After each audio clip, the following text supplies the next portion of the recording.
మధ్యలో కూర్చునేక నేను ఎవరు ఇబ్బంది పెట్టా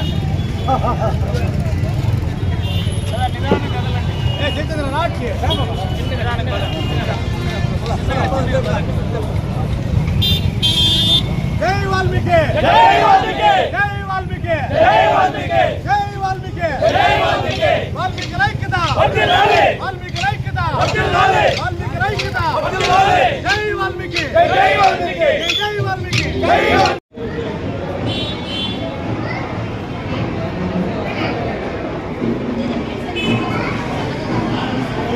కొంచెం కొంచెం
అందరికీ నమస్కారం.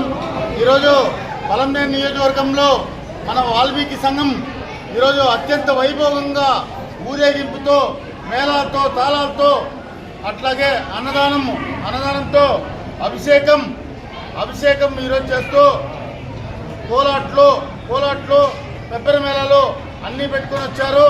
మన వాల్మీకి సోదరులు ఇప్పుడే కాదు గతంలో కూడా మనకి అత్యంత వైభవంగా చేసే మన వాల్మీకి సోదరుల కుటుంబం అంటే నాకు అత్యంత సన్నిహితులు. ఎందుకంటే వీళ్ళు వచ్చేసి ఫస్ట్ నుంచి కూడా అమ్మవారి భక్తులు. ఎందుకంటే ఈసారి వచ్చేసి అమ్మవారి ఆశీస్సులతో మా రాజన్న గారు మా అమ్మవారి market committee chairman AFC chairman అయినారు. అలాగే మన ఎలభాస్కరన్ ఉన్నారు. అలాగే మన అందరూ సోదరులు అందరూ ఉన్నారు. ప్రతి ఒక్కరికి ధన్యవాదాలు తెలుపుకుంటూ ప్రతి ఒక్కరికి మా గుడి తరఫున మా గుడి యొక్క కమిటీ తరఫున ధన్యవాదాలు తెలుపుకుంటున్నాం. కమిటీ అందరికీ నమస్కారము. మా చైర్మన్ పిలిచిన దానికి మాకు చాలా సంతోషంగా ఉంది. పలంనేరు ప్రజలందరూ సంతోషంతో ఆరోగ్యవంతంతో బాగుండాలని మా తల్లి గంగమ్మని కోరుకుంటున్నాను. ఈరోజు మన తిరుపతి గంగమ్మ తల్లి ఆశీస్సులతో పలమనేరు నియోజకవర్గ వాల్మీకి బంధుమిత్రులందరూ ఈరోజు భారీ ఎత్తున ఊరేగింపుగా వచ్చి అమ్మవారికి పూజలు చేసుకోవడం జరిగింది. ఈ పూజా కార్యక్రమంలో మాకు మా మిత్రుడు గుడి చైర్మన్ శ్రీధర్ గారికి మిగతా చాలా సన్నిహితులు మాకు డైరెక్టర్లు కూడా అందరూ మాకు సన్నిహితులే. వారు మమ్మల్ని సాదరంగా ఆహ్వానించి మమ్మల్ని ఘనంగా సత్కరించినందుకు వారికి ప్రత్యేక ధన్యవాదాలు తెలియజేస్తున్నాము. అదేవిధంగా మన అమ్మవారి ఆశీస్సులతో ప్రతి ఏడాది ఘనంగా చేయాలని చెప్పేసి సంకల్పంతో వాల్మీకి సంఘం భారీ ఎత్తున చేయడానికి ప్రయత్నిస్తున్నాము. ఇంకోసారి ఇంకా భారీగా చేయడానికి ప్రయత్నం అందరూ సహకారంతో చేయడానికి ప్రయత్నిస్తాం. అదేవిధంగా పలమనేరు నియోజకవర్గ ప్రజలందరూ సుఖశాంతులతో ఉండడానికి అమ్మవారి ఆశీస్సులు ఖచ్చితంగా కావాలని చెప్పేసి మరి పలమనేరు నియోజకవర్గ వాల్మీకి సంఘ బంధుమిత్రులందరి తరఫున ధన్యవాదాలు తెలియజేస్తూ కోరుకుంటూ మరోసారి గుడి చైర్మన్కి డైరెక్టర్లకి పేరున మా వాల్మీకి సంఘం తరఫున ధన్యవాదాలు తెలియజేస్తున్నాము. జై గంగమ్మ తల్లి, జై వాల్మీకి.